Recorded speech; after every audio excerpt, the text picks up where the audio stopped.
बच्चों, कैसे हैं आप लोग? आशा है आप सभी स्वस्थ होंगे। इस पैंडमिक के कारण हमारी पढ़ाई बुरी तरह प्रभावित हुई है, परंतु इस टेक्नोलॉजी के द्वारा तथा वर्चुअल क्लास के माध्यम से हम अपनी पढ़ाई जारी रखने में सक्षम हैं। आज हम लोग सबसे पहले गणित का सबसे पहला चैप्टर पार्ट 1, जिसका शीर्षक क्या है? वास्तविक संख्याएं, इसके बारे में पढ़ेंगे। वास्तविक संख्याएं क्या हैं, इसको जानने के पूर्व हमें कई संख्या समूहों के बारे में जानना होगा, जिसे हम लोगों ने पिछले कई कक्षाओं में पढ़ा है। लेकिन मैं चाहता हूं कि आपको इसकी छोटी छोटी जानकारी जल्दी जल्दी दे दी जाए। चलिए, सबसे पहले हम लोग संख्या समूहों के बारे में जानते हैं। पहली संख्या समूह कौन है? प्राकृत संख्या। कौन है? प्राकृत संख्या। गिनती के प्रयोग में या गिनने के प्रयोग में लाए जाने वाली संख्याएं क्या कहलाती हैं? प्राकृत संख्या कहलाती हैं। गिनने में हम लोग कौन कौन सी संख्या का प्रयोग करते हैं, आपको पता है? 1 2 3 4 5 6 7 8 9 10 ... 1 2 3 4 5 6 7 8 9 10 ... ये सभी क्या है? ये सभी संख्याएं गिनने के प्रयोग में आती हैं। इसका कोई अंत नहीं, इसका कोई अंत नहीं है। दूसरा संख्या समूह पूर्ण संख्या है। पूर्ण संख्या क्या है?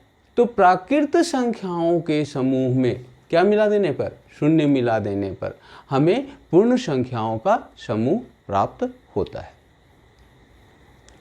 ठीक है? तो प्राकृत संख्या के समूह में, प्राकृत संख्या मतलब 1 2 3 4 5 6 7 8 9 10 ... इसमें हमने क्या मिलाया? शून्य। तो हमें क्या प्राप्त हुआ? 0 1 2 3 4 5 6 7 8 9 10 11 12 इत्यादि ... तो ये सारा जो है, ये सारा का सारा ये सारी की सारी कैसी संख्या हो गई? पूर्ण संख्या हो गई। अब हम लोग तीसरी संख्या समूह पे आते हैं। तीसरा संख्या समूह क्या? पूर्णांक। कौन? पूर्णांक। पूर्णांक क्या है? तो पूर्ण संख्याओं के समूह में प्राकृत संख्याओं का ऋणात्मक रूप, पूर्ण संख्याओं के समूह में प्राकृत संख्याओं का ऋणात्मक रूप मिला देने पर पूर्णांकों का समूह प्राप्त होता है। देखिए, अब यहाँ पे प्राकृत संख्या कौन सी थी? 1 2 3 4 5 6 7 ऐसे। ऋणात्मक रूप क्या हुआ? सभी के आगे माइनस लगा दिया। -1 -2 -3 -4 -5 -6 -7 ... अर्थात अगर हम इस समूह को देखें तो इसमें संख्याएं कैसी हैं? ... -5 -4 -3 -2 -1 0 0 1 2 3 4 5 6 इत्यादि ... ये सभी कैसी संख्याएं हो गई? पूर्णांक हो गई। अब हम लोग पूर्णांक के समूह को अगर हम बांटना चाहें तो इस तरीके से बांट सकते हैं। ऋणात्मक पूर्णांक, वे पूर्णांक जिनके आगे ऋण का चिन्ह लगा हो। ऋण मतलब माइनस, घटाव का चिन्ह लगा हो। तो घटाव का चिन्ह लगा हुआ है मतलब कैसा है? देख लीजिए, -1 -2 -3 -4 -5 -1 -2 -3 -4 -5 ... कोई अंत नहीं। सबसे बड़ा -1, सबसे छोटा पता नहीं। तो दूसरा अगर हम लोग आगे देखें, दूसरा कौन सा? धनात्मक पूर्णांक। धनात्मक पूर्णांक कौन सा है? तो ये सारी संख्याएं कहां से? यहां से। ये सारे जिसके आगे क्या लगा हुआ है? प्लस है, लेकिन प्लस दिखाई नहीं देता। तो ये दिखेगा नहीं, लेकिन प्लस है। आपको पता है ना कि वहां प्लस छुपा हुआ है। तो वैसी संख्याएं क्या है? धनात्मक पूर्णांक है। क्या है? धनात्मक पूर्णांक। क्या हो गई? 1 2 3 4 5 6 7 8 9 10 ... अब आप देखेंगे, मिलाएंगे तो यही तो प्राकृत संख्या है। मतलब हम ये कह सकते हैं कि सभी प्राकृत संख्याएं धनात्मक पूर्णांक हैं।